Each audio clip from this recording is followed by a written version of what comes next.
Price the Lord. കർത്താവിൻ്റെ അതിപരിശുദ്ധമായ നാമം ഇന്ന് പകലിലും വാഴ്ത്തപ്പെടുമാറാകട്ടെ. ഇന്ന് സഭായോഗ മധ്യേ നമ്മൾ വായിച്ച തിരുവചന ഭാഗം 1 കൊരിന്ത്യർ ലേഖനം 2-ാം അധ്യായം 1 മുതൽ 16 വരെയുള്ള വാക്യങ്ങളാണ്. ഈ കഴിഞ്ഞ ദിവസം ജെറമിയ പ്രവാചകന്റെ പുസ്തകം വായിച്ചുകൊണ്ടിരുന്നപ്പോൾ അതിൻ്റെ 11-ാം അധ്യായത്തിൻ്റെ 18-ാം വാക്യം നമുക്കൊന്ന് വായിക്കാം. ഈ ഒരു വാക്യമാണ് ഇന്നത്തെ ഈ സന്ദേശത്തിലേക്ക് ദൈവം എന്നെ നയിക്കുവാനിടയായി തീർന്നത്. ജെറമിയ പ്രവാചകന്റെ പുസ്തകം 11-ാം അധ്യായം അതിൻ്റെ 18-ാം വാക്യം. യഹോവ എനിക്ക് വെളിപ്പെടുത്തിയതിനാൽ ഞാൻ അത് അറിഞ്ഞു. അന്ന് നീ അവരുടെ പ്രവൃത്തികളെ എനിക്ക് കാണിച്ചു തന്നു. Price the Lord. ജെറമിയ പ്രവാചകൻ പറയുകയാണ്, യഹോവ എനിക്കിത് വെളിപ്പെടുത്തി തന്നതുകൊണ്ട് ഞാനിത് അറിഞ്ഞു. Price the Lord.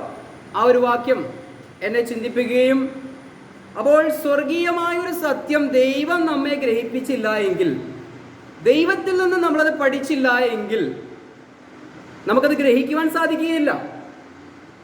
ആ ഭാഗം ധ്യാനിച്ചുകൊണ്ടിരുന്നപ്പോൾ എൻ്റെ ചിന്തയെ ദൈവം കൊരിന്ത്യർ ലേഖനം 2-ാം അധ്യായത്തിലേക്ക് കൊണ്ടുപോയി.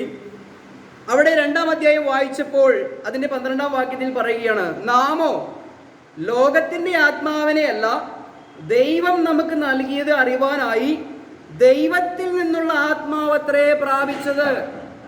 Price the Lord. ദൈവം പറയുകയാണ്, ദൈവം നമുക്ക് നൽകുന്നത് അറിയാൻ വേണ്ടി ദൈവം എന്ത് ചെയ്തിരിക്കുകയാണ്? ദൈവത്തിൻ്റെ ആത്മാവിനെ നമുക്ക് നൽകിയിരിക്കുകയാണ് എന്നാണ് പറയുന്നത്. അപ്പോൾ തന്നെ അതിൻ്റെ താഴേക്ക് വായിക്കുമ്പോൾ കാണുകയാണ്, അത് ഞങ്ങൾ മനുഷ്യജ്ഞാനം ഉപദേശിക്കുന്ന വചനങ്ങളാലല്ല ആത്മാവ് ഉപദേശിക്കുന്ന വചനങ്ങളാൽ തന്നെ പ്രസ്താവിച്ചുകൊണ്ട് ആത്മീകന്മാർക്ക് ആത്മീകമായത് തെളിയിക്കുന്നു. എന്നാൽ പ്രാകൃത മനുഷ്യൻ, അതായത് നാച്ചുറൽ മാൻ, ദൈവാത്മാവിൻ്റെ ഉപദേശം കൈക്കൊള്ളുന്നില്ല, അതവന് ഭോഷത്വമാകുന്നു. ആത്മീകമായി വിവേചിക്കേണ്ടതാകയാൽ അതവന് ഗ്രഹിക്കാൻ കഴിയുകയുമില്ല. കാര്യം മനസ്സിലായോ? ദൈവിക സത്യം നമുക്ക് മനസ്സിലാക്കണമെങ്കിൽ ദൈവത്തിൻ്റെ ആത്മാവിൽ അത് മനസ്സിലാക്കണമെന്നാണ് പൗലോസോട് പറയുന്നത്. മനസ്സിലായോ? ദൈവം തന്നിരിക്കുന്ന കാര്യങ്ങളെ നമ്മുടെ ബുദ്ധി കൊണ്ട് നമുക്ക് പഠിക്കാൻ കഴിയുകയില്ല, നമ്മുടെ കഴിവ് കൊണ്ട് നമുക്ക് പഠിച്ചെടുക്കാൻ കഴിയുകയില്ല. ഒരു തിയറി ആയി നമുക്ക് പഠിച്ചെടുക്കാം. സ്കൂളിൽ പോയി പിള്ളേർ പഠിക്കുന്നത് പോലെ പല വചനങ്ങൾ കാണാതെ പഠിക്കാം. ഇന്ന വചനം ഇന്ന സ്ഥലത്താണ് കിടക്കുന്നത് ബുദ്ധി കൊണ്ട് പറയാം. കാരണം ദൈവം നമുക്ക് ബുദ്ധി തന്നിട്ടുണ്ട്. നമ്മൾ സ്കൂളിൽ പഠിപ്പിക്കുന്ന കാര്യങ്ങൾ പഠിച്ച് പരീക്ഷയ്ക്ക് 100-ൽ 100 മാർക്ക് മേടിക്കുന്നത് പോലെ ഒരു പക്ഷേ ഈ വചനങ്ങളെ നമുക്ക് പരിശോധിച്ച് മനസ്സിലാക്കി 100-ൽ 100 മേടിക്കാം. പക്ഷേ യഥാർത്ഥമായ ഒരു വെളിപ്പാട്, ഈ വചനത്തിന്റെ സത്യം ദൈവം എന്താണോ ആഗ്രഹിക്കുന്നത് ആ നിലവാരത്തിൽ ഇത് മനസ്സിലാക്കണമെങ്കിൽ, ഇത് മനസ്സിലാക്കുവാൻ പൗലോസ് പറയുകയാണ്, നിങ്ങൾക്ക് ഇത് മനസ്സിലാക്കുവാൻ ലോകത്തിന്റെ ആത്മാവിനെ അല്ല തന്നിരിക്കുന്നത്, മറിച്ച് പരിശുദ്ധാത്മാവിനെയാണ് നമുക്ക് നൽകിയിരിക്കുന്നത്. അപ്പോൾ തന്നെ പറയുകയാണ്, പരിശുദ്ധാത്മാവിൽ നമുക്കിത് ഗ്രഹിക്കാൻ സാധിക്കും. എന്നാൽ പരിശുദ്ധാത്മാവ് ഇല്ലാത്തൊരു മനുഷ്യനെ സംബന്ധിച്ച് ഇത് ഗ്രഹിക്കുവാൻ സാധിക്കുകയില്ല എന്നാണ് പറയുന്നത്. അപ്പോൾ പ്രിയമുള്ളവരെ, നമ്മളിന്ന് ഗ്രേസ് ചർച്ചായി കൂടി വന്നപ്പോൾ, ദൈവസഭയായി ക്രിസ്തുവിൻ്റെ ശരീരമാകുന്ന സഭയായി കൂടി വന്നപ്പോൾ, എന്തുകൊണ്ടാണ് നമ്മൾ ഇതര സഭകളിൽ നിന്നും സമൂഹങ്ങളിൽ നിന്നും പശ്ചാത്തലങ്ങളിൽ നിന്നും കടന്നു വന്ന് ഇതൊരു സത്യമാണ് എന്ന് അറിയുവാൻ കാരണമായി തീർന്നത്? ദൈവം നമുക്ക് ഒരുക്കിയിരിക്കുന്നത് പരിശുദ്ധാത്മാവിൽ ഗ്രഹിച്ചിട്ടാണ് പ്രിയപ്പെട്ടവരൊക്കെ ഇവിടെ കടന്നു വന്നിരിക്കുന്നത്, അല്ലേ? നമുക്ക് പ്രാരംഭമായി ആ പ്രാരംഭ വാക്യങ്ങൾ ഒന്ന് വായിക്കാം. ഞാനും സഹോദരന്മാരെ നിങ്ങളുടെ അടുക്കൽ വന്നപ്പോൾ വചനത്തിൻ്റെയോ ജ്ഞാനത്തിൻ്റെയോ വൈഭവം കൂടാതെയത്രേ ദൈവത്തിൻ്റെ സാക്ഷ്യം നിങ്ങളോട് പ്രസ്താവിപ്പാൻ വന്നത്. പൗലോസ് പറയുകയാണ്, ഞാൻ വലിയ വാഗ്വൈഭവത്തോടു കൂടിയോ വലിയ ജ്ഞാനത്തോടു കൂടിയോ ഒന്നും അല്ല നിങ്ങളുടെ അടുക്കൽ വന്നത്. താഴേക്ക് വായിക്കുകയാണ്, ക്രൂശിക്കപ്പെട്ടവനായ യേശു ക്രിസ്തുവിനെ അല്ലാതെ മറ്റൊന്നും അറിയാത്തവനായി നിങ്ങളുടെ ഇടയിൽ ഇരിക്കണമെന്ന് ഞാൻ നിർണയിച്ചു. ഞാൻ ബലഹീനതയോടും ഭയത്തോടും വളരെ നടുക്കത്തോടും കൂടെ നിങ്ങളുടെ ഇടയിൽ ഇരുന്നു. നിങ്ങളുടെ വിശ്വാസത്തിന് മനുഷ്യരുടെ ജ്ഞാനമല്ല ദൈവത്തിൻ്റെ ശക്തി തന്നെ ആധാരമായിരിക്കേണ്ടതിന് എൻ്റെ വചനവും എൻ്റെ പ്രസംഗവും ജ്ഞാനത്തിൻ്റെ വശീകരണ വാക്കുകളാൽ അല്ല, ദൈവാത്മാവിൻ്റെ ശക്തിയുടെയും പ്രദർശനത്താൽ അത്രേ ആയിരിക്കുന്നത്. എന്താണ് പൗലോസോട് അർത്ഥമാക്കുന്നത്? പൗലോസ് പറയുകയാണ്, ഞാൻ എന്തെങ്കിലും ജ്ഞാനം പഠിച്ചിട്ടോ, ഇദ്ദേഹം എല്ലാം പഠിച്ച മനുഷ്യനാണ്, അല്ലേ? ഗമാലിയേലിന്റെ കാൽപാദത്തിലിരുന്ന് പാദപീഠത്തിലിരുന്ന് ന്യായപ്രമാണം അഭ്യസിച്ചവനാണ്.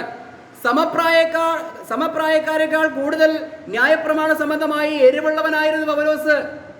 പൗലോസിനെ കുറിച്ച് പറയുന്നുണ്ട്, നിന്റെ അമിതമായ ജ്ഞാനം നിന്നെ ഭ്രാന്തനാക്കിയിരിക്കുന്നു എന്ന് പറയത്തക്കവണ്ണം പൗലോസ് ജ്ഞാനിയായ ഒരു മനുഷ്യനായിരുന്നു. എന്നാൽ പൗലോസിനൊരു സത്യം മനസ്സിലായി, എൻ്റെ ജ്ഞാനമോ കഴിവോ ഒന്നും എടുത്ത് പറഞ്ഞിട്ട് ഇവിടെ ഒന്നും യാതൊരു പ്രയോജനവുമില്ല. ഇത് ആത്മാവിൻ്റെ പ്രദർശനത്താലും ദൈവത്തിൻ്റെ ശക്തിയാലും ഉളവായി തീരേണ്ട ഒരു വിശ്വാസത്തിലേക്ക് നിങ്ങൾ നടത്തുവാൻ വേണ്ടി ഇവിടെ പറയുകയാണ്, ഞാൻ ജ്ഞാനത്തിൻ്റെ വാക്കുകളാൽ നിങ്ങളെ വശീകരിക്കുന്നില്ല, മറിച്ച് ആത്മാവിൻ്റെയും ശക്തിയുടെയും പ്രദർശനത്താൽ. 4-ാം വാക്യത്തിൽ ഇങ്ങനെ പറയുകയാണ്, നിങ്ങളുടെ വിശ്വാസത്തിന് മനുഷ്യജ്ഞാനമല്ല ആധാരമായിരിക്കേണ്ടത്. മനസ്സിലായോ? അപ്പോൾ ഇവിടെ പ്രസംഗത്തിന്റെ വാക്ചാതുര്യം, ജ്ഞാനത്തിന്റെ വശീകരണം അല്ലെങ്കിൽ മനുഷ്യജ്ഞാനത്തിന്റെ വശീകരണം, ഇതിനാൽ അനേകർ ഇന്ന് വിശ്വാസത്തിലേക്ക് കടന്നു വരുന്നുണ്ട്. എങ്ങനെയാണ്? ചിലർ ശാസ്ത്രത്തെ കുറിച്ച് പറയുമ്പോൾ നമ്മൾ ചിന്തിക്കും, ഇദ്ദേഹത്തിന് എന്തോ വലിയ കാര്യങ്ങൾ അറിയാം, ഇദ്ദേഹം പറയുന്നതാണ് ശരി. അതാണ് ജ്ഞാനത്തിന്റെ വശീകരണ വാക്കുകൾ, അല്ലെ? അല്ലെങ്കിൽ മറ്റുള്ള എന്തെങ്കിലും തരത്തിലുള്ള ശാസ്ത്രീയ കാര്യങ്ങൾ പറഞ്ഞുകൊണ്ട് ദൈവവചനത്തെ തെളിയിക്കാൻ നോക്കുന്നവരുണ്ട്, തെറ്റല്ല. എങ്കിലും ഇതൊന്നുമല്ല യേശുക്രിസ്തുവിന്റെ സുവിശേഷം വിശ്വസിക്കുവാനുള്ള മാനദണ്ഡം എന്നുള്ളത് പൗലോസ് പറഞ്ഞിട്ട് പറയുകയാണ്, താൻ തന്നെ നിങ്ങളുടെ ഇടയിൽ ഇരിക്കുന്നത് യേശുക്രിസ്തുവിനെ കുറിച്ച് മാത്രം അറിയുന്നവനായിട്ടാണ്, അതും ക്രൂശിക്കപ്പെട്ട ക്രിസ്തുവിനെ കുറിച്ച് മാത്രം അറിയുന്നവനായിട്ട്. കാരണം പൗലോസിന് മറ്റൊന്നും അറിയാത്തവനായതുകൊണ്ടല്ല, ജ്ഞാനത്തിന്റെ ബഹുത്വത്താൽ നിനക്ക് ഭ്രാന്തുണ്ട് എന്ന് പറയപ്പെടുന്ന അല്ലെങ്കിൽ ആരോപിക്കപ്പെട്ട ഒരു മനുഷ്യനാണ് പൗലോസ്. ജ്ഞാനത്തിന്റെ ബഹുത്വം, അത്ര ജ്ഞാനിയായിരുന്നു അദ്ദേഹം.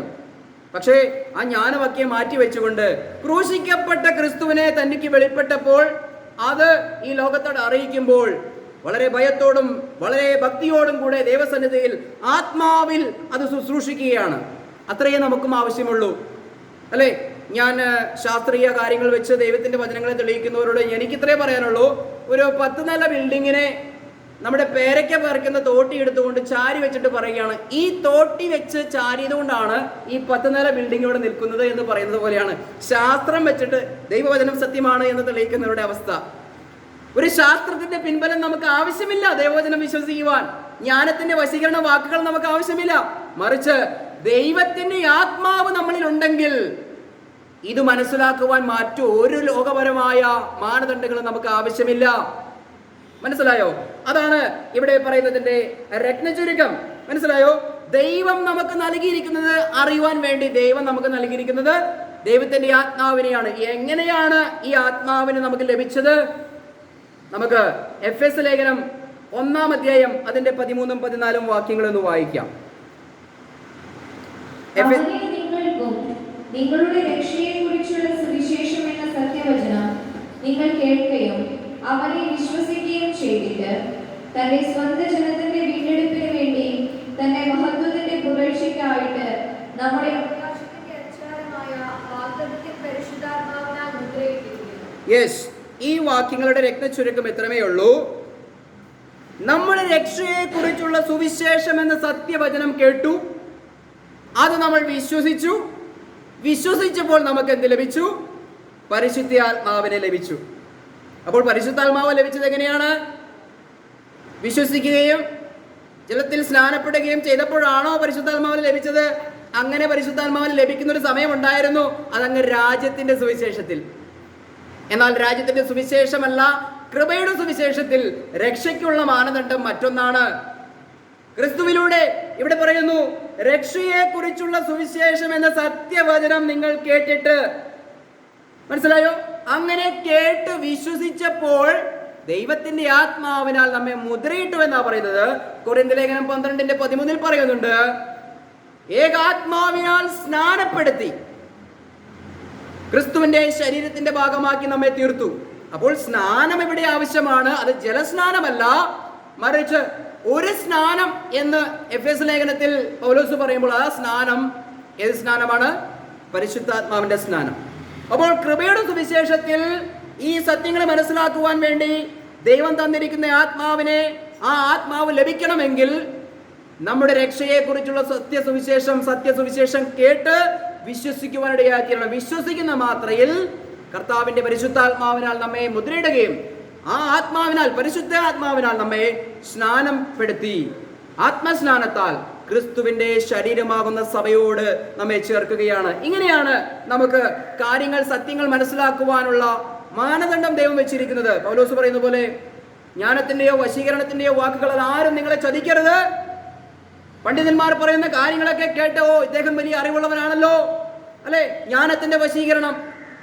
ഇല്ലാത്തൊരു കാര്യത്തെ വരുത്തി തീർക്കുവാൻ കുറച്ച് ജ്ഞാനത്തിന്റെ പൊടിക്കൈകൾ ചേർത്താൽ മതി. അസത്യമായ കാര്യം പോലും സത്യമാണെന്ന് വിശ്വസിച്ച് അവരുടെ പുറകെ പോകുന്ന ഒരു ലോകത്താണ് നമ്മൾ ജീവിക്കുന്നത്.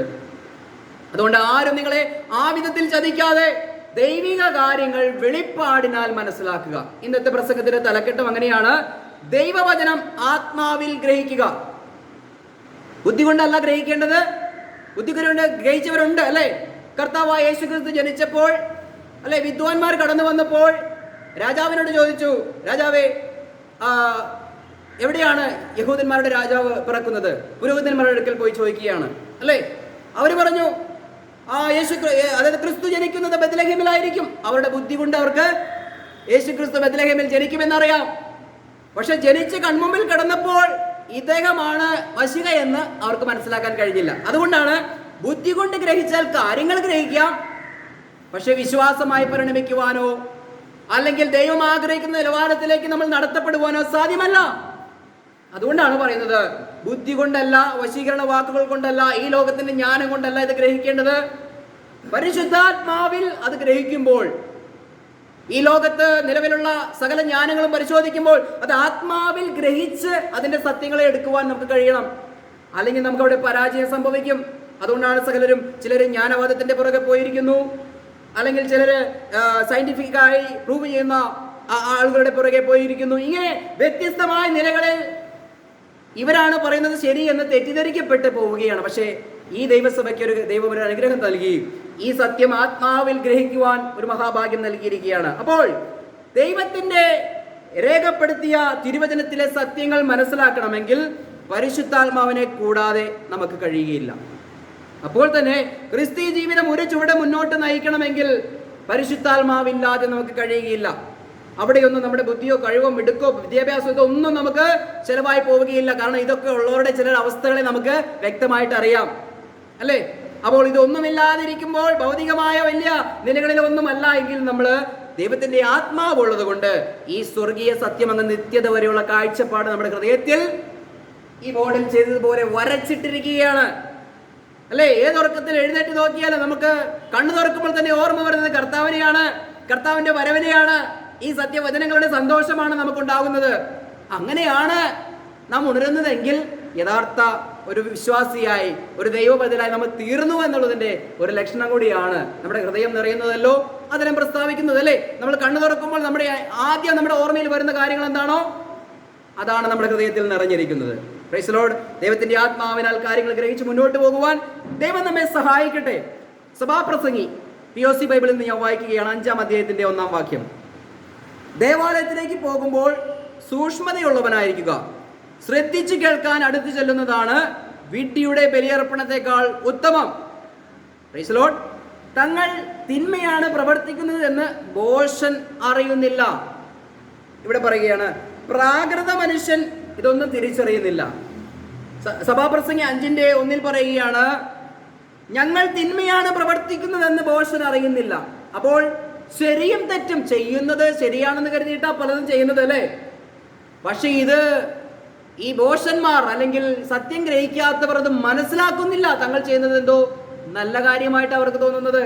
മറ്റുള്ള തീർത്ഥാടനങ്ങൾ, മറ്റുള്ള ഭക്തി പ്രകടനങ്ങൾ, ഇതെല്ലാം ആളുകൾ ചിന്തിക്കുമ്പോൾ ഇതാണ് യഥാർത്ഥ ദൈവത്തെ പ്രസാദിപ്പിക്കാനുള്ള വഴി എന്ന് വിചാരിച്ച് അവർ വളരെ നല്ല മനസ്സോടു കൂടി അത് ചെയ്യുന്നത്. പക്ഷേ ഇവിടെ പറയുകയാണ്, ദൈവത്തിന്റെ ആലയത്തിലേക്ക് പോകുമ്പോൾ വളരെ സൂക്ഷ്മതയുള്ളവനായിരിക്കണം, ശ്രദ്ധിച്ചു കേൾക്കുവാൻ അടുത്ത് ചെല്ലുന്നതാണ് വിഡ്ഢിയുടെ ബലിയർപ്പണത്തിനേക്കാൾ നല്ലത്.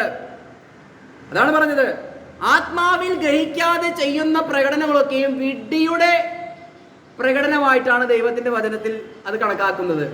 അതായത് നേരെ ചൊവ്വ ചെയ്യാത്ത സകല ആരാധന വിഷയങ്ങളും അല്ലെങ്കിൽ പ്രാർത്ഥനകളും അല്ലെങ്കിൽ ഭക്തി പ്രകടനങ്ങളും അതെല്ലാം വിഡ്ഢിയുടെ യാഗമായിട്ടാണ് ദൈവം കണക്കാക്കുന്നത്, അല്ലേ? മണ്ടത്തരം ചെയ്തു കഴിഞ്ഞാൽ നമുക്കായാലും, അല്ലേ, എന്തെങ്കിലും ഒരാളെ പണിക്ക് വിളിച്ചു, അവൻ കുറേ എന്തെങ്കിലും മണ്ടത്തരങ്ങൾ ചെയ്തു വെച്ചാൽ നമുക്കതൊരു സംതൃപ്തി ഉണ്ടാകുമോ? അതെല്ലാം പൊളിച്ച് പിന്നെയും പണിയേണ്ടി വരും. അതുകൊണ്ട് ആലയത്തിലേക്ക് കടന്നു വരുമ്പോൾ ഒരു ക്രിസ്തീയ ജീവിതം നയിക്കുമ്പോൾ വളരെ വിവേകപൂർണമായി അത് മുന്നോട്ട് നയിച്ചില്ല എങ്കിൽ വിഡ്ഢിയുടെ യാഗത്തെ പോലെ ഒരു ഫലവുമില്ലാതായി തീരുമെന്ന് സഭാപ്രസംഗി പറയുകയാണ്. Price the Lord, hallelujah. നമുക്ക് പ്രധാനമായും 4 വ്യക്തി ജീവിതങ്ങളെ ദൈവവചനത്തിന്റെ ആഴങ്ങളും മർമ്മങ്ങളും ദൈവം വെളിപ്പെടുത്തി കൊടുത്ത ഏതാനും ചില വ്യക്തി ജീവിതങ്ങളെ നമുക്കൊന്ന് പരിചയപ്പെടാം. ഞാൻ പറഞ്ഞു, ജെറമിയ പ്രവാചകന്റെ പുസ്തകം 11-18 വാക്യം നമ്മൾ വായിച്ചു. ദൈവം ഇത് എനിക്ക് വെളിപ്പെടുത്തി തന്നതുകൊണ്ട് ഞാൻ ഇത് മനസ്സിലാക്കി. ഈ ഒരു വാക്യമാണ് നമ്മുടെ കുറുവാക്യം. ആ വാക്യത്തിൽ നിന്നുമാണ് ഈ ചിന്ത ദൈവം എനിക്ക് തന്നത്. അപ്പോൾ തന്നെ നമുക്ക് ജോസഫ്, ദാനിയേൽ, വിശുദ്ധ അപ്പോസ്തലനായ യോഹന്നാൻ, ഈ 4 വ്യക്തികളുടെ ജീവിതത്തെ ചുരുക്കമായി ഒന്ന് പരിശോധിക്കുമ്പോഴാണ് ഞാൻ ഇത്ര നേരം പറഞ്ഞത് സത്യമാണോ അസത്യമാണോ എന്നുള്ളത് മനസ്സിലാക്കാൻ സാധിക്കുകയുള്ളൂ. അല്ലേ? നമുക്ക് ദൈവികമായ ഒരു കാര്യം സത്യമായി സത്യസന്ധതയോടുകൂടി മനസ്സിലാക്കണമെങ്കിൽ ആ മനസ്സിലാക്കി കൊടുക്കുവാൻ ഉദ്ദേശിക്കുന്ന വ്യക്തിക്ക് ഒരു ആത്മീക നിലവാരം നമുക്ക് വേണം. ഇവിടെ പറയുന്ന പോലെ ദേവാലയത്തിലേക്ക് പോകുമ്പോൾ വിഡ്ഢിയുടെ യാഗം കഴിക്കുന്നത് പോലെ അല്ല നമ്മൾ കടന്നു വരേണ്ടത്. വളരെ പരിശുദ്ധാത്മാവിൽ തന്നെ കടന്നു വരുമ്പോഴാണ് ഈ കാര്യങ്ങൾ നമുക്ക് ഗ്രഹിച്ച് മനസ്സിലാക്കി അതനുസരിച്ച് ദൈവത്തിന്റെ സന്നിധിയിൽ യാഗം കഴിച്ച് മടങ്ങി പോകാൻ സാധിക്കുകയുള്ളൂ. ഇവിടെ നമുക്ക് 1-2 വാക്യങ്ങളെ വായിക്കാം. ഉൽപ്പത്തി പുസ്തകം ഒന്നെടുക്കാം. ജോസഫിന്റെ ജീവിതത്തെ ഒന്ന് പരിശോധിക്കാം. ഉൽപ്പത്തി പുസ്തകം 39-ാം അധ്യായത്തിന്റെ 2-ാം വാക്യം. അതായത് ദൈവവചനം ആത്മാവിൽ ഗ്രഹിക്കുവാനും അതിന് ആ വ്യക്തികൾക്കുള്ള ക്വാളിറ്റിയുമാണ് നമുക്ക് ചിന്തിക്കാൻ പോകുന്നത്. നമുക്ക് വായിക്കാം. യഹോവ യോസേഫിനോട് കൂടെ ഉണ്ടായിരുന്നത് കൊണ്ട് അവൻ കൃതാർത്ഥനായി. യഹോവ യോസഫിനോട് കൂടെ ഉണ്ടായിരുന്നത് കൊണ്ട് അവൻ കൃതാർത്ഥനായി. അല്ലെങ്കിൽ അവൻ ചെയ്യുന്നതൊക്കെയും സാധിച്ചു വരാൻ കാരണം എന്താ? ദൈവം അവനോട് കൂടെ ഉണ്ടായിരുന്നു. ദൈവം ജോസഫിനോട് കൂടെ ഇരിക്കുവാൻ നമുക്കറിയാം എന്താണ് ചില കാരണങ്ങൾ എന്നുള്ളത്.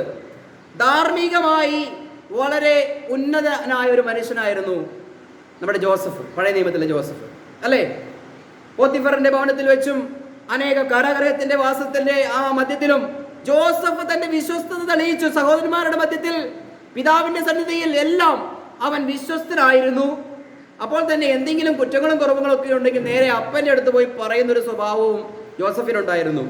അങ്ങനെ എല്ലാ സഹോദരന്മാരിൽ നിന്നും വ്യത്യസ്തമായ ഒരു സ്വഭാവം. അതുകൊണ്ട് തന്നെ സഹോദരന്മാരാൽ യോസഫ് വെറുക്കപ്പെട്ടവനായി തീർന്നു എന്ന് നമുക്കറിയാം. അതുകൊണ്ടാണ് യോസഫിന് പിന്നീട് പൊട്ടക്കുഴിയിൽ എറിയേണ്ടി വന്നതും കാരാഗൃഹവാസം അനുഭവിക്കേണ്ടി വന്നതും, അല്ലേ? അവനെ സഹോദരന്മാർ വിറ്റുകളഞ്ഞതൊക്കെയും അതിന്റെ പരിണിത ഫലമാണ്. അപ്പോൾ വിശുദ്ധിയോടെ ജീവിക്കുവാൻ ആഗ്രഹിക്കുന്നവർക്ക് പീഡകൾ ഉണ്ടാകുമെന്ന് പൗലോസ് പറഞ്ഞതുപോലെ തന്നെയാണ് യോസഫിന്റെ ജീവിതത്തിലും പഴയ നിയമത്തിൽ സംഭവിച്ചിട്ടുള്ളത്. അതിന്റെ 48-ാം വാക്യം നമുക്കൊന്ന് വായിക്കാം. അവർ അവനോട്, ഞങ്ങൾ സ്വപ്നം കണ്ടോ, വ്യാഖ്യാനിച്ചു തരുവാൻ ആരുമില്ല എന്ന് പറഞ്ഞു. യോസഫ് അവരോട്, സ്വപ്ന വ്യാഖ്യാനം ദൈവത്തിനുള്ളതല്ലയോ? അത് എന്നോട് പറയുവിൻ എന്ന് പറഞ്ഞു. Price the Lord. ഈ ദൈവമനുഷ്യൻ പറയുകയാണ്, ദൈവം കൂടെയുള്ള യോസഫിനോട് കൂടെ ദൈവത്തിന്റെ കരമുണ്ടായിരുന്നുവെന്ന് പറയുമ്പോൾ ആ മനുഷ്യൻ തന്റെ കൂടെയുള്ള 2 പേർ സ്വപ്നം കണ്ടപ്പോൾ ഇത് വ്യാഖ്യാനിക്കാൻ ആളില്ലാതിരിക്കുകയാണ്. അപ്പോൾ അത് അവരെ ഒന്ന് അറിയിക്കണം. അപ്പോൾ അദ്ദേഹത്തോടത് പറയാൻ പറഞ്ഞപ്പോൾ അദ്ദേഹം പറയുകയാണ്, വ്യാഖ്യാനം ദൈവത്തിൻ്റെതല്ലോ, നിങ്ങൾ കാര്യം പറയുക എന്ന് പറഞ്ഞാൽ ജോസഫിനൊരു ഉറപ്പുണ്ട്, ഈ സ്വപ്നത്തിന്റെ വ്യാഖ്യാനം കൃത്യമായി ദൈവം അവന് പറഞ്ഞു കൊടുക്കും. Price the Lord. അടുത്തൊരു വാക്യം കൂടി നമുക്കൊന്ന് വായിക്കാം. ഉൽപ്പത്തി പുസ്തകം 41-ാം അധ്യായം അതിന്റെ 25 മുതൽ 28 വരെയുള്ള വാക്യങ്ങൾ. അപ്പോൾ യോസഫ് ഫറവോനോട് പറഞ്ഞത്, ഫറവോന്റെ സ്വപ്നം ഒന്ന് തന്നെ, താൻ ചെയ്യുവാൻ ഭാവിക്കുന്നത് ദൈവം ഫറവോന് വെളിപ്പെടുത്തിയിരിക്കുന്നു. 7 നല്ല പശു 7 സംവത്സരം, നല്ല കതിരും 7 സംവത്സരം, സ്വപ്നം ഒന്ന് തന്നെ. Price the Lord. മതി, കാര്യങ്ങൾ നമുക്ക് അറിയാവുന്നത് കൊണ്ട് സമയത്തിന്റെ പരിധി കൊണ്ട് നമ്മൾ ചുരുക്കുകയാണ്. ഇവിടെ ഫറവോൻ ഒരു സ്വപ്നം കാണുകയാണ്. ഈ ഫറവോന്റെ സ്വപ്നം വ്യാഖ്യാനിക്കുവാൻ ജോസഫിനെ വിളിച്ചു വരുത്തുവാൻ കാരണം എന്താ? പാനപാത്രവാഹകന്റെ സ്വപ്നം വ്യാഖ്യാനിച്ചു കൊടുത്തവനെ പാനപാത്ര ജോലിയിലേക്ക് കൊണ്ടുവന്നു. അപ്പക്കാരനെ 3 ദിവസം കഴിഞ്ഞ് തൂക്കിക്കൊന്നത് ഉള്ള ചരിത്രം നമുക്കറിയാം. അപ്പോൾ ഈ പാനപാത്രവാഹകൻ പറഞ്ഞു, ഞാൻ എൻ്റെ തെറ്റുകൾ ഇപ്പോൾ മനസ്സിലാക്കുന്നു. ദൈവത്തിന്റെ ആത്മാവുള്ള ഒരു മനുഷ്യൻ ജോസഫ്, അവന് രാജാവ് കണ്ട ഈ സ്വപ്നത്തെ വ്യാഖ്യാനിക്കാൻ കഴിയും. അങ്ങനെ വിളിച്ചു കൊണ്ടുവരികയാണ്. ജോസഫിനോട് തന്റെ സ്വപ്നം വ്യാഖ്യാനിച്ചപ്പോൾ കൃത്യമായി 7 വർഷം നല്ല കാലവും 7 വർഷം ക്ഷാമത്തിന്റെ കാലവും വരാൻ പോകുന്നുവെന്ന് പറഞ്ഞു. ആ രാജാവിന് അല്ലെങ്കിൽ ഫറവോന് ആ ഉപദേശം വളരെ ഇഷ്ടപ്പെട്ടു. അതിനു വേണ്ടിയുള്ള പരിഹാരവും ഈ ജോസഫ് പറഞ്ഞു കൊടുത്തു. അന്ന് ഫറവോൻ കഴിഞ്ഞാൽ രണ്ടാം സ്ഥാനീയനായി ഈ ദൈവത്തിന്റെ മനുഷ്യനെ ഉയർത്തിക്കൊണ്ട് അവന് മുദ്രബോധനവും കൊടുത്ത് അവനെ ഏൽപ്പിച്ചിട്ട് പറഞ്ഞു, നീ തന്നെ ഈ കാര്യങ്ങൾക്ക് വേണ്ടി കാര്യങ്ങൾ ക്രമീകരിക്കുക. കാരണം നിന്നെ പോലെ ദൈവത്തിന്റെ ആത്മാവുള്ളൊരു മനുഷ്യനെ ഈജിപ്തിൽ കണ്ടു കിട്ടുകയില്ല. Price the Lord. കണ്ടോ, ജനത്തിന്റെ മുൻപിൽ സാക്ഷ്യമുണ്ട്, ദൈവത്തിന്റെ മുൻപിൽ സാക്ഷ്യമുണ്ട്, ജീവിതത്തിൽ ഒരു വിശുദ്ധ ജീവിതമുണ്ട്. ഈ മനുഷ്യനാണ് ഈ വെളിപ്പാട് ദൈവം കൊടുക്കുന്നത്. Price the Lord. അപ്പോൾ കാര്യം മനസ്സിലായോ? ഒരു ദൈവിക സത്യം ഒരു മനുഷ്യൻ എങ്ങനെയാണ് വെളിപ്പെട്ട് കിട്ടുന്നത്? അശുദ്ധമായ ജീവിതം നയിക്കുന്ന ഒരു വ്യക്തിക്കല്ല ഇത് ദൈവം വെളിപ്പെടുത്തി കൊടുക്കുന്നത്. നമ്മൾ പാപം ചെയ്യാത്തവരല്ല, അശുദ്ധിയിൽ കിടക്കാത്തവരല്ല. മനസ്സിലായോ? പല നിലകളിൽ നമ്മൾ തെറ്റിപ്പോയവരാണ്. പക്ഷെ മടങ്ങി വരുവാൻ ദാവീദിനെ പോലെ, ദാവീദിനെ കുറിച്ച് ദൈവം എന്താ പറഞ്ഞത്? എന്റെ ഹൃദയത്തിനിണങ്ങിയ ഒരു മനുഷ്യനെ ഞാൻ ദാവീദിൽ കണ്ടെത്തിയിരിക്കുന്നു. ദാവീദ് ചെയ്ത തെറ്റുകൾ നോക്കിക്കഴിഞ്ഞാൽ നമ്മളൊന്നും ആ തെറ്റുകളൊന്നും ചെയ്തിട്ടില്ല. എന്നിട്ട് ദൈവം പറയുകയാണ്, എന്റെ മനസ്സിനിണങ്ങിയ ഒരു മനുഷ്യനാണ് ദാവീദ്. അതെന്താ കാരണം? തന്റെ തെറ്റുകൾ, തന്റെ ബലഹീനതയിൽ ചെയ്തു പോയെങ്കിലും തിരിഞ്ഞു വന്ന് മനം നൊന്ത് ദൈവസന്നിധിയിൽ ഏറ്റുപറഞ്ഞ് ഉപേക്ഷിക്കുന്ന ഒരു ദാവീദിനെ ദൈവം കണ്ടിട്ടുണ്ട്. അതുകൊണ്ടാ പറഞ്ഞത്, ഇങ്ങനെ ഒരു വ്യക്തി ജീവിതത്തെയാണ് ദൈവം ആഗ്രഹിക്കുന്നത്. ദാവീദിനെ പോലെ മടങ്ങി വന്ന് 51-ാം സങ്കീർത്തനം എഴുതുമ്പോൾ ദാവീദിന്റെ ഹൃദയ നില എന്താണെന്ന് ദൈവത്തിന് അറിയാം.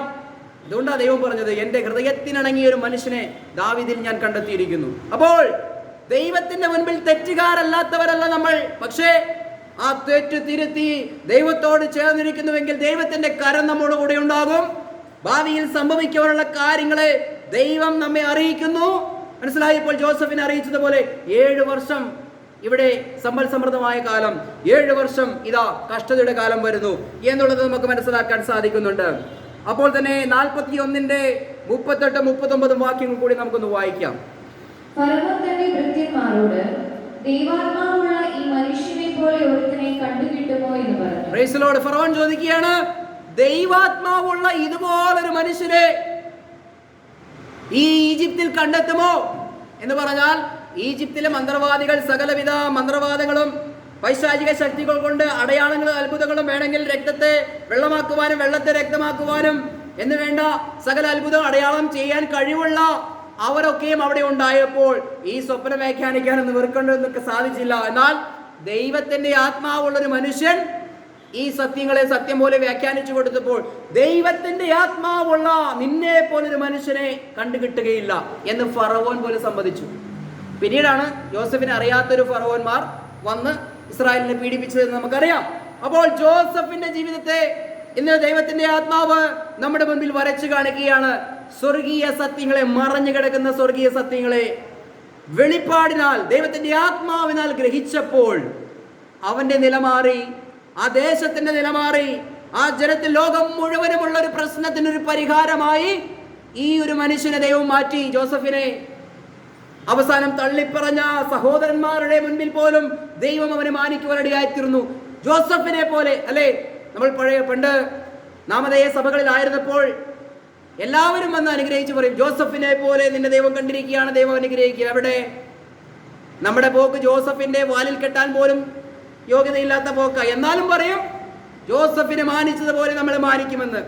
അത് പറയുമ്പോൾ കേൾക്കുമ്പോഴൊക്കെ ഒരു സുഖമാണ്. പക്ഷേ ജോസഫിനെ പോലെ മാനിക്കണമെങ്കിൽ ജോസഫിനെ പോലെ നമ്മൾ ആയിത്തീരണം. ആയിത്തീർന്നാൽ അതിലും ഉപരിയായിട്ടുള്ള ഒരു മാന്യത നമുക്ക് തരുവാൻ ദൈവം വിശ്വസ്തനാണ്. Praise the Lord. അടുത്തൊരു വ്യക്തി ജീവിതത്തിലേക്ക് നമ്മൾ കടന്നു വരാം. ദാനിയേൽ പ്രവാചകന്റെ പുസ്തകത്തിൽ ദാനിയിലേക്ക് ഇന്ന് കടന്നു വരാം. അതിന്റെ 2-ാം അധ്യായം നമുക്കൊന്ന് എടുക്കാം. ദാനിയേൽ പ്രവാചകന്റെ പുസ്തകം 2-ാം അധ്യായം അതിന്റെ 1-ാം വാക്യം. നെബൂഖദ്നേസറിന്റെ വാഴ്ചയുടെ 2-ാം ആണ്ടിൽ നെബൂഖദ്നേസർ സ്വപ്നം കണ്ടു.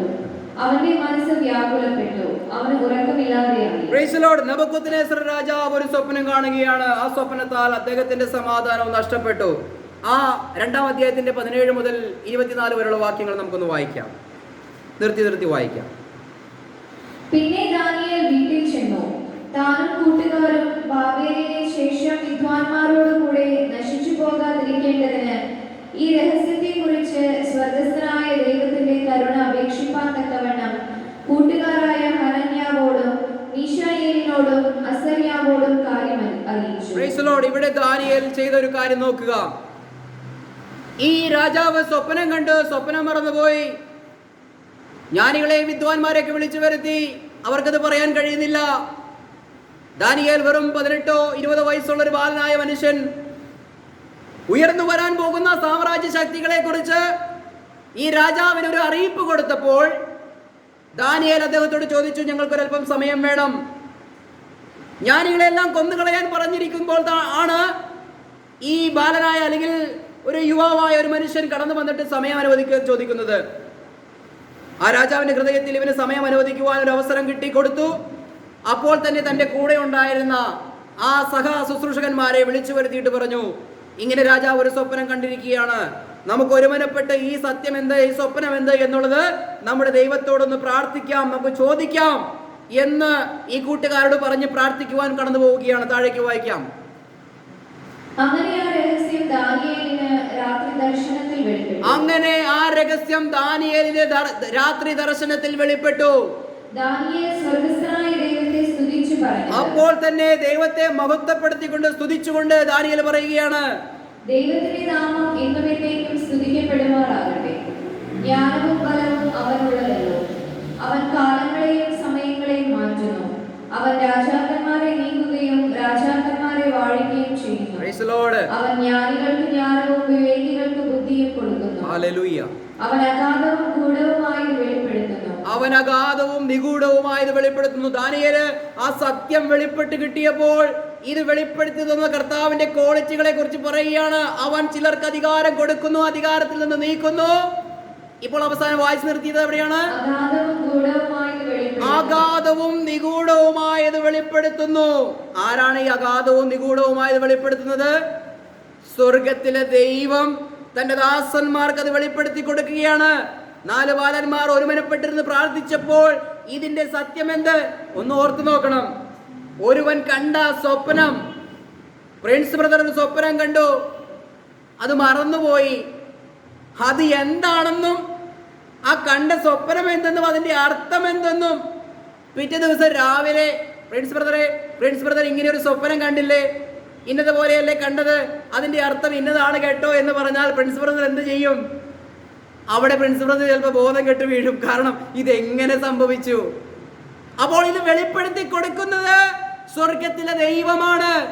ആ ദൈവം വെളിപ്പെടുത്തി കൊടുത്തപ്പോൾ ദാനിയേലിന് കാര്യം പിടികിട്ടി. വെളിപ്പെടുത്തി തന്ന നിമിഷത്തിൽ തന്നെ എന്താണ് ചെയ്തത്? ദൈവത്തെ സ്തുതിച്ച് ദൈവത്തിന്റെ മഹത്വം വർണ്ണിക്കുകയാണ് ആ സെക്കൻഡിൽ. എന്നിട്ട് പറയുകയാണ്, നിഗൂഢമായ സത്യങ്ങളെ വെളിപ്പെടുത്തുന്ന ഒരു ദൈവമാണ് ഇവിടുന്ന് എന്ന് ദാനിയേൽ പറയുകയാണ്. Price the Lord, hallelujah. അതിന്റെ 2-ാം അധ്യായത്തിന്റെ 31 മുതൽ 1-2 വാക്യങ്ങൾ എന്ന് വായിക്കാം. 2-ാം അധ്യായത്തിന്റെ 31 മുതൽ. രാജാവ് കണ്ട ദർശനമോ വലിയൊരു ബിംബം, വലിപ്പമേറിയതും വിശേഷ ശോഭയുള്ളതുമായ ആ ബിംബം തിരുമുമ്പിൽ നിന്നു. Price the Lord. മനസ്സിലായല്ലോ? ദാനിയേൽ ഈ രാജാവ് കണ്ടത് ഒരു ബിംബത്തെയാണ്. തങ്കം കൊണ്ടുള്ള തല തുടങ്ങി പാദം കളിമണ്ണിലും ഇരുമ്പിലും അവസാനിക്കുന്ന ഒരു മനോഹരമായ ഒരു രൂപം, ഒരു മനുഷ്യന്റെ രൂപം. ഇത് ഉയർന്നു വരുവാൻ പോകുന്ന സാമ്രാജ്യങ്ങളെ കുറിച്ചാണ് ഇത് ഈ മനുഷ്യന് വെളിപ്പെടുത്തി കൊടുത്തത് എന്ന് ദാനിയേൽ അവിടെ മനസ്സിലാക്കി കൊടുക്കുകയാണ്. ചരിത്രം ഇന്ന് പരിശോധിക്കുമ്പോൾ 1-ാം സാമ്രാജ്യമായ ബാബിലോൺ സാമ്രാജ്യം നിലനിൽക്കുമ്പോഴാണ് ദാനിയേൽ ഈ സ്വപ്നം കാണുന്നത്. അതിന്റെ സ്വപ്നത്തിന്റെ വ്യാഖ്യാനം വിവരിച്ചു കൊടുത്തു.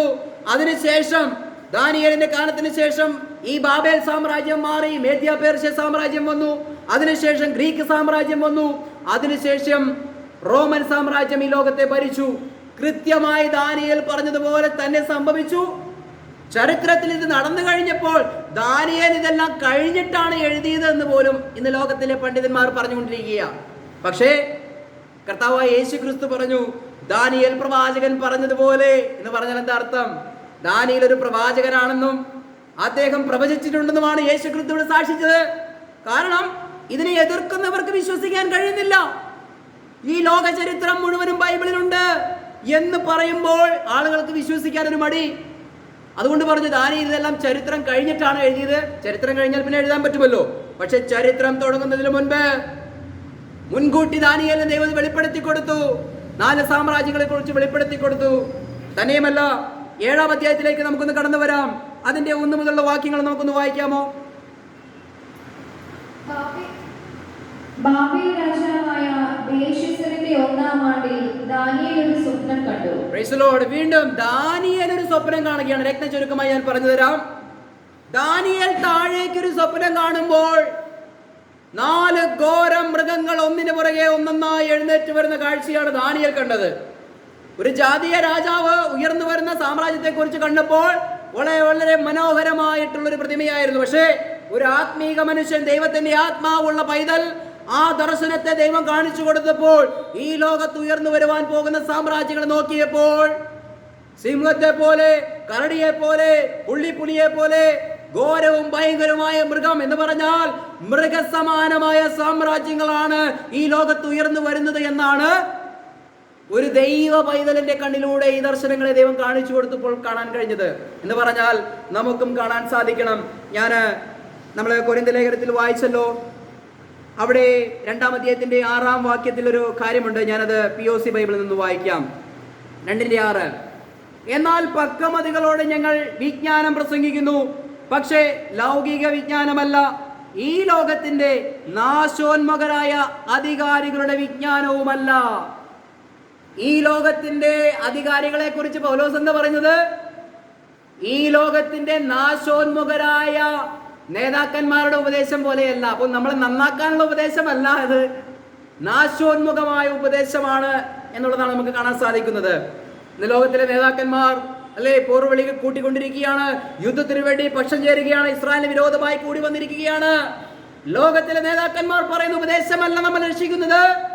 ദൈവത്തിന്റെ ആത്മാവിനാൽ ഗ്രഹിക്കേണ്ട ഈ ഉപദേശമാണ് നമ്മൾ കേട്ടേറ്റെടുക്കേണ്ടത്. അതുകൊണ്ട് ലോകത്തിന്റെ ഒരു മനുഷ്യൻ ഈ ലോകത്തെ കാണുമ്പോൾ, ലോകം തങ്കം കൊണ്ടുള്ള തല, കൈയും നെഞ്ചും വെള്ളി കൊണ്ടുള്ള കൈകളും നെഞ്ചും, അങ്ങനെ നോക്കുമ്പോൾ വളരെ തങ്കം കൊണ്ടുള്ള ആ മഹത്വമുള്ള സാമ്രാജ്യം, ലോകം ഒരു ലോക കണ്ണുകൊണ്ട് ഈ ലോകത്തിലെ വ്യവസ്ഥകൾ നോക്കുമ്പോൾ കൊള്ളാം, മനോഹരം എന്ന് തോന്നും. പക്ഷേ ഒരു ദൈവ പൈതൽ ഇത് കാണുമ്പോൾ പൗലോസിനെ പോലെ ഇതെല്ലാം ചപ്പും ചവറും എന്നേ തോന്നുകയുള്ളൂ.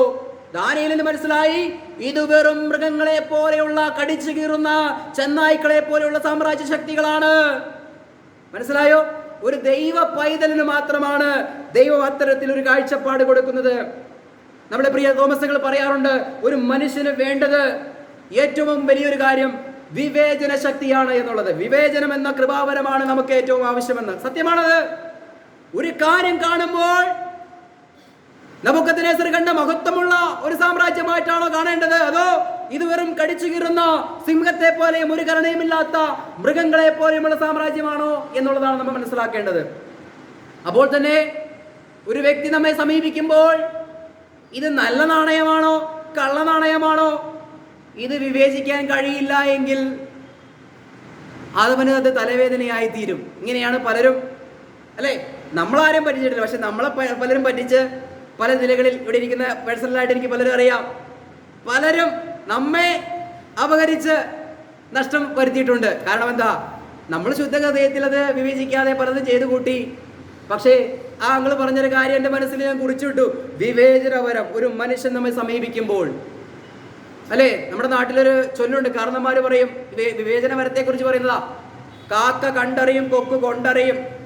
കാള വാല് പൊക്കിയാൽ അറിയാം എന്തിനാണ് കാള വാല് പൊക്കിയത് എന്ന്. ഇത് മനസ്സിലാക്കാൻ കഴിവില്ലെങ്കിൽ കാള പെറ്റു എന്ന് പറയുമ്പോൾ കയറെടുത്തോടും. Price the Lord. അതുകൊണ്ടൊരു വിവേചനം വരെ നമുക്കുണ്ടായിരിക്കട്ടെ. ഈ ലോകത്തിന്റെ നാശോന്മുഖരായ നേതാക്കന്മാർ പലതും പറയും, ഇത് നമുക്ക് പ്രയോജനം വരുത്തുകയില്ല. ഈ ലോകത്തിന്റെ താൽക്കാലികമായിട്ടുള്ള കാര്യങ്ങൾക്ക് വേണ്ടി, നേട്ടങ്ങൾക്ക് വേണ്ടി പലതും പറഞ്ഞും പലതും ഉത്സാഹിപ്പിച്ചും കൂടെ നിർത്തിയും പല നേട്ടങ്ങൾ കൊടുത്തും, അല്ലെ, പല കാര്യങ്ങൾ സാധിപ്പിച്ചെടുക്കും. എന്നാൽ ദൈവത്തിന്റെ മനുഷ്യൻ, ദൈവത്തിന്റെ ആത്മാവുള്ളപ്പോൾ അത് കൃത്യമായി വിവേചിക്കുവാൻ കഴിയും. ദാനിയേലിനെ ദൈവം വിളിക്കുകയാണ്, ഏറ്റവും പ്രിയ പുരുഷനായ ദാനിയേലേ. 2 വട്ടം ദൈവം വിളിക്കുകയാണ്, ഏറ്റവും പ്രിയ പുരുഷനായ ദാനിയേലേ. എന്തുകൊണ്ടാണ് ദാനിയേലിന്? 7-ാം അധ്യായത്തിന്റെ 28 വാക്യം ഈ കഴിഞ്ഞുപോയ 4 സാമ്രാജ്യങ്ങളെ കുറിച്ച് വ്യക്തമായി രേഖപ്പെടുത്തി, വരാനിരിക്കുന്ന ദൈവരാജ്യത്തെ കുറിച്ച് വ്യക്തമായി രേഖപ്പെടുത്തി.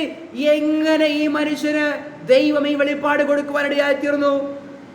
ഇവിടെയാണ് സ്വർഗത്തിലെ ദൈവമാണ് നിഗൂഢമായ സത്യങ്ങൾ വെളിപ്പെടുത്തി തരുന്നത്. യോസേഫ് പറഞ്ഞു, ദൈവത്തിനാണ് വ്യാഖ്യാനിക്കുവാനുള്ള കഴിവുള്ളത്. ദൈവമാണ് ഈ സത്യം വ്യാഖ്യാനിക്കുന്നത്. വ്യാഖ്യാനം ദൈവത്തിനുള്ളതല്ലോ. നിഗൂഢമായ കാര്യങ്ങൾ വെളിപ്പെടുത്തി തരുന്നത് ദൈവമല്ലോ എന്ന് ദാനിയേലും പറയുകയാണ്. ഇവരുടെയൊക്കെ ധാർമ്മിക ജീവിതം പരിശോധിച്ചു കഴിഞ്ഞാൽ യോസഫിനെ പോലെ ശ്രേഷ്ഠനായ ഒരു മനുഷ്യൻ അല്ലേ, അവരവര് വസ്ത്രങ്ങളെ ഇട്ടുകൊണ്ട് കുടഞ്ഞോടിയ ഒരു മനുഷ്യനാ. Price the Lord. മനസ്സിലായോ? ധാർമ്മികമായ ജീവിത നിലവാരം നമ്മൾ മെച്ചപ്പെടുത്തിയാൽ, ഞാൻ പറഞ്ഞല്ലോ ദാവീദിനെ പോലെ തെറ്റുപറ്റിയാൽ അനുദപിച്ച് മടങ്ങി വരുന്നൊരു മനോഭാവം ഉണ്ടെങ്കിൽ അവിടെയെല്ലാം നമ്മുടെ ജീവിതത്തെ ദൈവം ക്രമീകരിച്ചു തരും, അടുത്തൊരു തലത്തിലേക്ക് കൊണ്ടുവരും. മനസ്സിലായോ? ഈ ദൈവിക വെളിപ്പാടുകൾ നമുക്ക് ലഭിക്കുവാനിടയായി തീരും. അങ്ങനെയാണ് നമ്മൾ വെളിപ്പാടിലേക്ക് നമുക്ക് കടന്നു പോകുന്നത്. നമുക്ക് ഒന്ന് രണ്ട് വാക്യങ്ങൾ കൂടി നമുക്ക് പെട്ടെന്ന് വായിക്കാം. വിശുദ്ധ അപ്പോസ്തലനായ യോഹന്നാനെ കുറിച്ച് കൂടി നമുക്ക് ചിന്തിക്കാം. 1-ാം അധ്യായം 1 മുതൽ 3 വരെയുള്ള വാക്യങ്ങൾ. എന്തുകൊണ്ട് യോഹന്നാൻ അപ്പോസ്തലന് അങ്ങ് പുത്തനാം യെരൂശലേമിൽ ആ നിത്യവാസം ചെയ്യുന്നത് വരെയുള്ള കാര്യങ്ങൾ വെളിപ്പെടുത്തി കൊടുത്തു? നമുക്ക് നോക്കാം. വെളിപ്പാട് പുസ്തകം 1-ാം അധ്യായം 1 മുതൽ 3 വരെയുള്ള വാക്യങ്ങൾ. യേശുക്രിസ്തുവിന്റെ വെളിപ്പാട്. വേഗത്തിൽ സംഭവിക്കാനുള്ളത് തന്റെ ദാസന്മാരെ കാണിക്കേണ്ടതിന് ദൈവം അത് അവന് കൊടുത്തു. അവനത് തന്റെ ദൂതൻ മുഖാന്തരം അയച്ച് തന്റെ ദാസനായ യോഹന്നാന് പ്രദർശിപ്പിച്ചു. അവൻ ദൈവത്തിന്റെ വചനവും യേശുക്രിസ്തുവിന്റെ സാക്ഷ്യവുമായി താൻ കണ്ടതൊക്കെയും സാക്ഷീകരിച്ചു. സ്വർഗത്തിലെ ദൈവം പുത്രനായ ക്രിസ്തുവിന് കൊടുക്കുകയാണ്, ക്രിസ്തു ദൂതന് കൊടുക്കുകയാണ്, ദൂതൻ അത് യോഹന്നാന് കൊടുക്കുകയാണ്. എന്തുകൊണ്ട് ഇത് യോഹന്നാന് കൊടുത്തു? അവിടെ പറയുകയാണ് യേശു ക്രിസ്തുവിന്റെ സാക്ഷ്യവും വചനവുമായി താൻ ആയിരിക്കുകയാണ്. മനസ്സിലായോ? ലോകത്തിന്റെ ഓട്ടത്തിൽ താൻ ആയിരിക്കുന്നു എന്നുള്ള പറയുന്നത്. ദൈവത്തിന് വേണ്ടി, ദൈവത്തിന്റെ വചനത്തിന് വേണ്ടി ഓടുന്നൊരു മനുഷ്യനെ ദൈവം കണ്ടെത്തിയപ്പോൾ സ്വർഗത്തിലെ ദൈവം ആത്മാവിലുള്ള വെളിപ്പാട് യേശു ക്രിസ്തു വഴി ഇത് യോഹന്നാന് കൊടുക്കുകയാണ്. അതിന്റെ 1-ാം വാക്യം കൂടി നമുക്കൊന്ന് വായിക്കാം. യോഹന്നാന്റെ ക്വാളിറ്റി. നിങ്ങളുടെ സഹോദരനും യേശുവിന്റെ കഷ്ടതയിലും രാജ്യത്തിലും സഹിഷ്ണുതയിലും കൂട്ടാളിയുമായ യോഹന്നാൻ എന്ന ഞാൻ ദൈവവചനവും യേശുവിന്റെ സാക്ഷ്യവും നിമിത്തം പത്മോസ് എന്ന ദ്വീപിലായിരുന്നു. Praise the Lord. എന്തിനേക്ക് പ്രതി താൻ ഇപ്പോൾ പത്മോസ് ദ്വീപിൽ കിടക്കുന്നു? യേശു ക്രിസ്തുവിനെ കുറിച്ചുള്ള സാക്ഷ്യത്തെ പ്രതി അല്ലേ? അവന്റെ കഷ്ടതയിലും, യേശു ക്രിസ്തുവിന്റെ കഷ്ടതയിലും രാജ്യത്തിലും സഹിഷ്ണുതയിലും കൂട്ടാളിയുമായി യോഹന്നാൻ എന്ന ഞാൻ ദൈവവചനവും യേശു ക്രിസ്തുവിന്റെ സാക്ഷ്യവും നിമിത്തമാണ് ഇപ്പോൾ എവിടെയായിരിക്കുന്നത്? പത്മോസ് എന്ന് പറയുന്ന ദ്വീപിലായിരിക്കുന്നത് അല്ലേ? അപ്പോൾ ഈ മനുഷ്യന് മറ്റാർക്കാണ് അത് വെളിപ്പെടുത്തി കൊടുക്കുവാൻ കഴിയുക?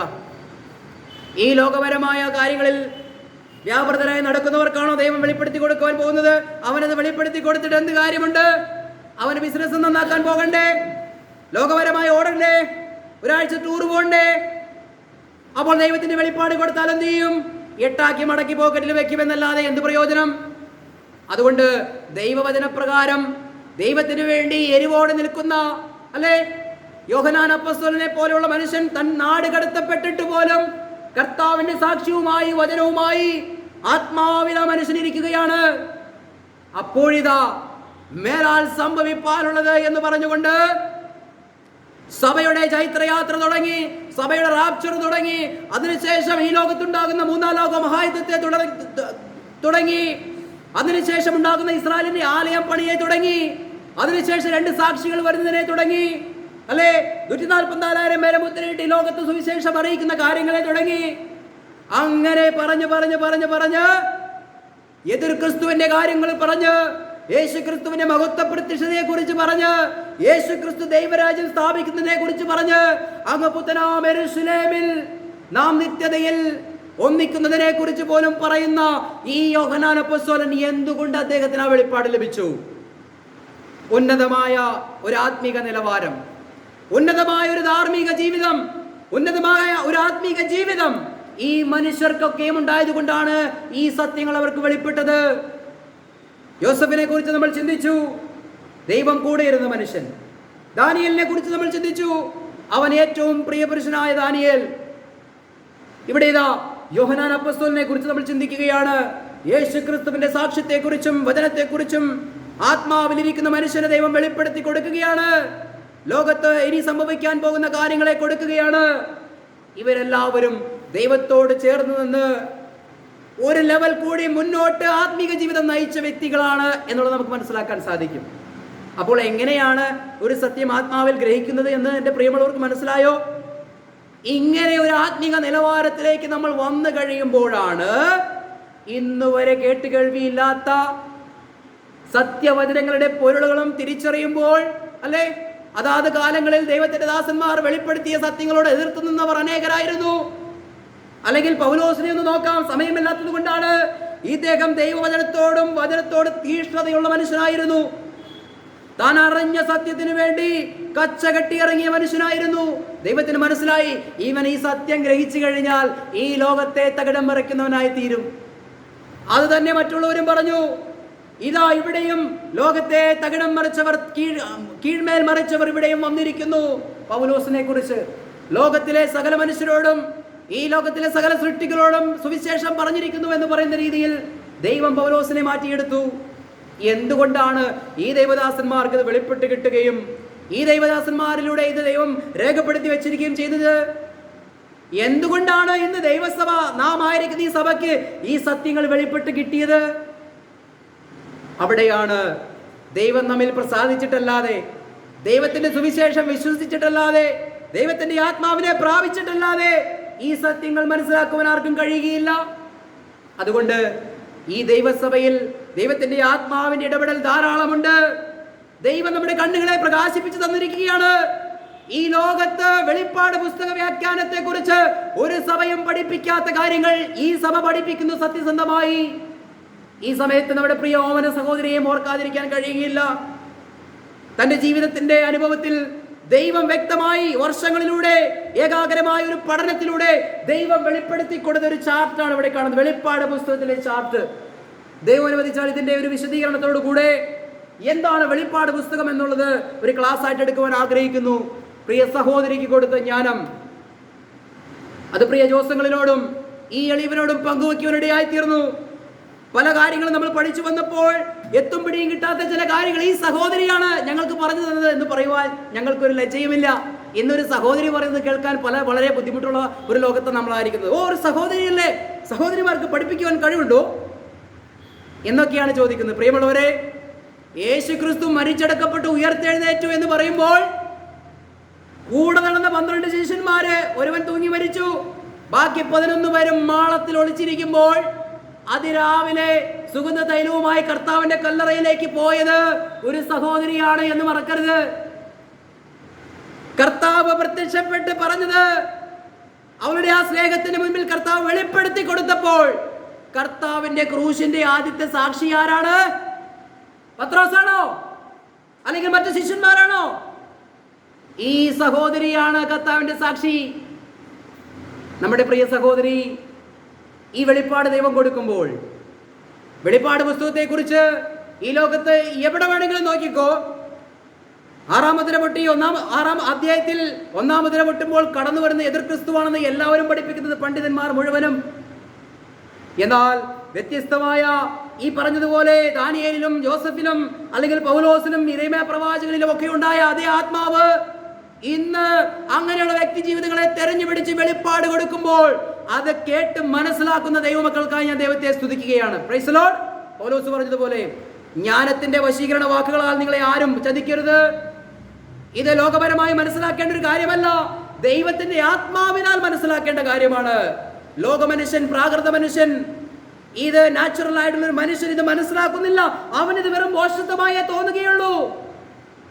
എന്നാൽ ദൈവം നമുക്ക് നൽകിയിരിക്കുന്നത് അറിയുവാൻ ദൈവം നമുക്ക് നൽകിയിരിക്കുന്നത് ദൈവത്തിന്റെ പരിശുദ്ധാത്മാവിനെയാണ് എന്ന് പറയുകയാണ്. അപ്പോൾ സുവിശേഷം എന്ന സത്യവചനം കേൾക്കുമ്പോഴാണ് നമുക്ക് ആത്മാവ് ലഭിക്കുന്നത്. അങ്ങനെ ആത്മാവ് ലഭിച്ച പ്രിയപ്പെട്ടവരാണ് നമ്മൾ ഇവിടെ ഇരിക്കുന്നത്. അതുകൊണ്ടാണ് അത്ഭുതകരമായി ഈ ദൈവസഭയെ ദൈവം നടത്തുന്നത്, അനേകർക്ക് ഇവിടെ കൂടി വന്നിരിക്കുന്നത്.